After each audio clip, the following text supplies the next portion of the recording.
Hey guys, welcome back to another video. I hope you guys are doing well, and today we're going to be doing the Taylor Swift tag. Now this was created by the lovely Langie Reader over on Instagram, so I will always link her description down below for you guys to check out. So we are going to get started. Now this tag is based on each Taylor Swift album, and we are going to choose a book related to that prompt. So without further ado, I'm just going to get straight into it. Right, so the first one is Taylor Swift, and that is a debut novel that you love. Now, I had a bit of a conflicting decision with this because there's actually two that I love, but I thought I'd start off with mentioning an Aussie author because this lady is just so amazing, and I just obviously couldn't start this video off without mentioning A Carnate by Lynette Noni. Now, this is Lynette Noni's debut novel, obviously, and in this one, this is the start of the Madoran Chronicles, and in the Madoran Chronicles we follow a young girl called Alexandra Jennings, who basically on the first day at her new boarding school accidentally steps through a door into the world of Medora, and this is described, I would describe this as X-Men / Narnia kind of retelling. Well, not, actually it's not retelling, it's more Narnia X-Men vibes. So basically, while Alex is stuck at this new school, she has to wait for this guy called Professor Marcel to help her home. But while he is away, she basically has to stay at the school, and she basically learns that there's probably more to her than meets the eye. So I really loved this book when it first came out in, I think it was about 2017. I know that you can only get the first two books of these in the States, as she was more, well, not more of an indie author, but the publisher that she was with is not as worldwide as, say, Bloomsbury or HarperCollins. So if you are familiar with her work more recently, that's because she did sign a deal with another publishing company, which was Penguin here in Australia. So, and they of course sell books overseas. But I do know you can get the first two books in hardcover over in the States. I'm not sure when the rest are going to be coming out, but if you're looking for a debut novel and buy an Australian, I highly recommend this series. Freaking camera battery died. Okay, so I was talking about A Carnate. So yes, great debut novel, love it, highly recommend. Australian author as well. Great. Okay, so prompt number 2 is Fearless, and that is a courageous main character. Now, oh, there's so many. But I'm going to go with one that I've probably related to the most. I've loved this character pretty much ever since I picked it up, and that would be Tessa from the Infernal Devices trilogy by Cassandra Clare. So, obviously, everyone should know what this is, but if you don't, Clockwork Angel follows a young girl called Tessa in Victorian London, who comes there in search of her brother and is essentially forced into the Shadowhunters world when she discovers that there may be more to her than meets the eye. So at the beginning we see Tessa as quite unsure about what's happening around her, but as the series grows we come to learn that she is quite passionate about protecting those that she cares about and fighting for what she believes in. So I really enjoyed Cassandra Clare's work. This is the Illumicrate edition. As you can see, very lovely sprayed edges. But yes, so Tessa's the main character that I really enjoy. I know a lot of people love this series as well. This is probably my most favourite of Cassandra Clare's books. But yeah, I really enjoy Tessa as main character. Love her compassion, her need to put others first before her, but she's not afraid to put herself first as well. So yes, highly recommend the Clockwork Angel series, the Infernal Devices trilogy, for anyone wanting to read that. So the next prompt was Speak Now, and that is a character you love to see grow. Now, I could have used Tessa as an example for this, but I've decided to go with another book, and that was Matthew Venn from The Heron's Cry by Anne Cleeves. So The Heron's Cry is book 2 in the Two Rivers series, and in book 1 we followed Matthew, who is a detective coming back to his hometown after many years of being away, essentially after being driven out by his family after they discovered he was gay. So in the first book we see more of Matthew's relationships with his colleagues and trying to understand how they can work together as a team to solve the murder that's happening around them. So in that book I really liked the way that he sort of learned to trust other people, not just himself. And in this one we get to see a little bit more of his attempts to reconnect with his mother, even though she necessarily didn't like him being gay. I am a strong believer in that you should love your children no matter what sexual orientation they are. But yeah, I really like the way that was handled in this. It wasn't done with judgment from the author's side on the characters. She explained it in a way that you could sort of see both sides of where they were coming from, but at the same time not essentially saying that kicking your kids out is okay because of their sexual orientation. So handled really well, and I definitely recommend you go check out Anacleese if you're a fan of crime novels.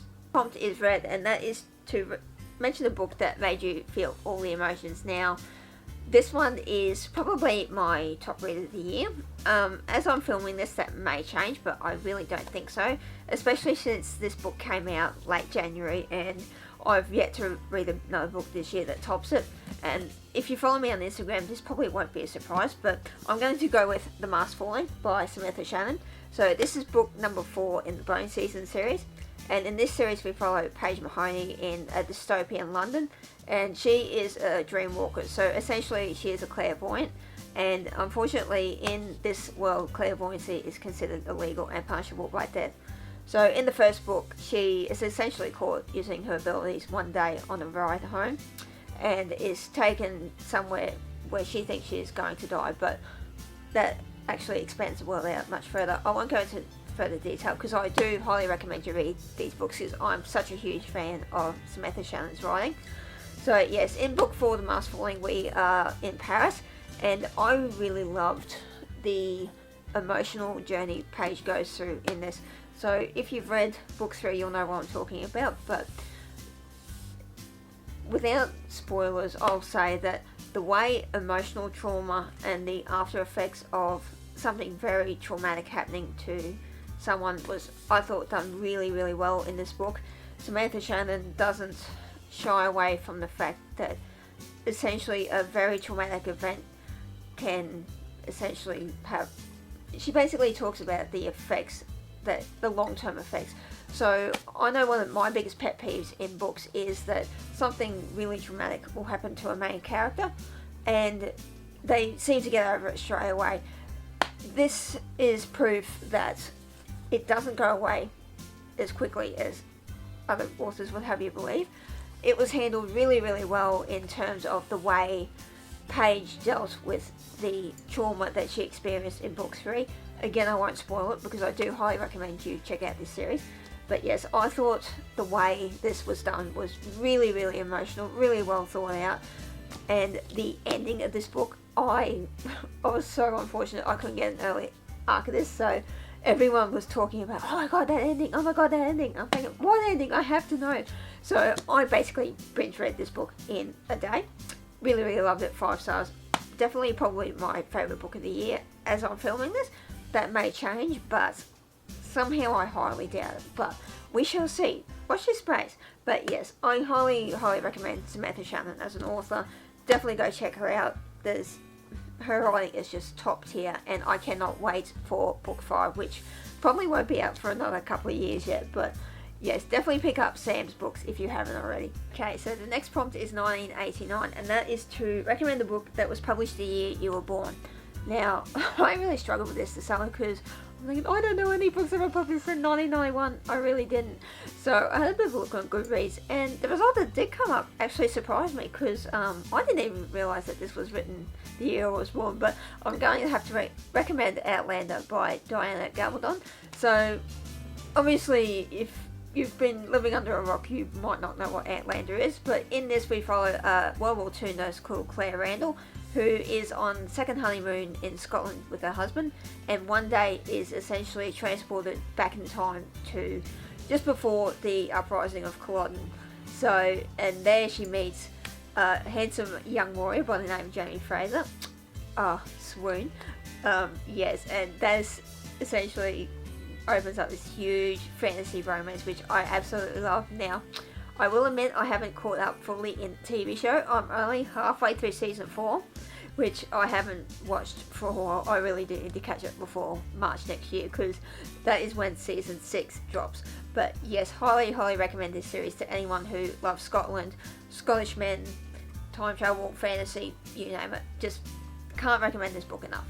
Alright, so the next one is Reputation, and that is a character that took control of their narrative. Now, again, I'm going to have to go back to the Bone season with Paige Mahoney, our main character.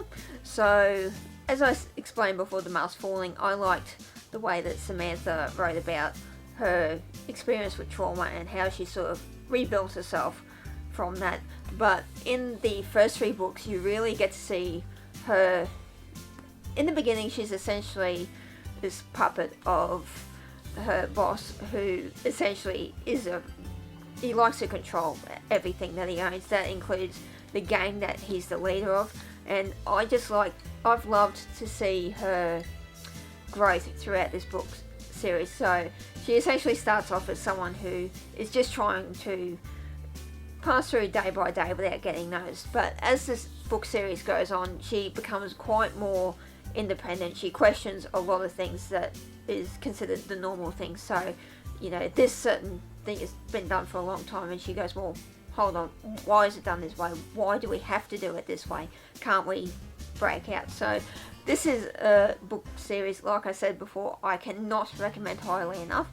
Especially now at the beginning, Paige is well, she still is so frustrating sometimes too, but that's what I think has made her such a lovable character. Is she can be quite stubborn, but she does learn, well, most of the time learn from past mistakes. But if you've read this, you'll know what I'm talking about. But yes, I've loved Paige as a character, her growth from essentially someone who was being controlled to someone who took control of their own story.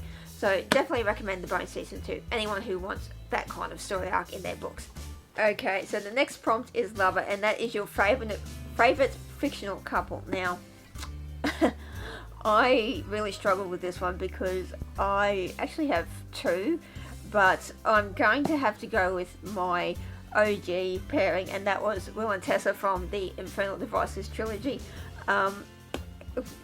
Yeah, I cannot recommend this pairing enough. I really love Will and Tessa as a couple. I love their chemistry. I love their banter between each other. It's it is just absolute perfection. I just love their dynamic, love their banter. Just they are ultimate couple goals for me. Well, maybe apart from a couple others, but I won't spoil those couplings for you. But yes, so Will and Tessa will always probably be my OG couple of all time. So yes, I love these two, love these two, and I cannot wait for the new series that Cassie is writing, which I know follows Will and Tessa on from the events of the Infernal Devices, which is this trilogy. So we currently have the, what is it? I have forgotten what it's called. The Last Hours. So that follows their, spoiler alert, children from their marriage. Yes, so The Last Hours is the current series that's putting out at the moment. And yeah, so that follows their children. I know the next one Cassie's writing is based on furthermore of Will and Tessa, I'm pretty sure. So yes, Will and Tessa will always be my OGs. The last prompt is Folklore, and that is to recommend a book outside of your typical genre. Now, late last year I came across an Australian author by the name of Darcy Coates, and she writes horror books. Now, I don't like horror movies. I usually want nothing to do with them. So it generally wasn't a book that I thought I'd gravitate towards, but Blue from Blue's Fairy Tales on Instagram mentioned this in a post one day, and I thought that it sounded alright, so I thought, oh, why not, let's pick it up and see how it goes. And I was actually pleasantly surprised by this. So the book mentioned is Voices in the Snow. Now this is a quadrilogy, is that how you say it? I don't know. But yes, this is the first in a 4-part series, and in this we follow Claire, who is essentially on the road to visit her sister when all the power gets cut, and she essentially ends up in an accident. And basically she meets this guy called Doran who essentially saved her, but she doesn't have any recollection of him saving her or why he's out in the mansion in the middle of nowhere. Now, when I first read this, I thought, oh gosh, she basically shacked up with a serial killer, but no, none of that happens. I'm not going to say any more than that, because I actually do recommend this series to anyone who hasn't read horror like I do, and it's not full-on horror, but it's light enough that I quite enjoyed it. So yeah, definitely go check Darcy out, because she is an Australian author as well. So yes, I really, really liked her books, and which was surprising. Like I said, I'm not a horror fan, probably never will be, but I loved her book, so definitely go check it out. Okay, and the last one is Evermore, and that is to mention a book that will always be your favourite. Now, I'm going to have to go with 2 books for this, because I love these books both in equal measure. They are books that I've just mentioned before, and they are Clockwork Angel and The Brain Season. So, as previously stated, I'm not going to go into too much detail about these because I already have, but yes, I cannot recommend these 2 series to anyone highly enough. I've been a fan of Cassie's work for a long time, ever since her Shadowhunters series came out, and Sam is a more recent favourite. Like I said before, I love her writing style, love her characters and the way they develop. So if you're looking for not 1 but 2 series recommendations, there they are. Okay, so that was the Taylor Swift tag. I'm not going to tag anyone in this, but if you're watching this and you want to do it, consider yourself tagged. So that is it for me for another video. I'm so sorry I've had to come back in and film the rest of this because my bloody camera battery died and I didn't have any more time yesterday to film this. So that is it from me. Let me down below if you have read any of these books. If you did, which one's your favourite? Do you agree with any of my opinions on these characters? But yeah, that's it from me, and I can't wait to see you in the next one. Bye!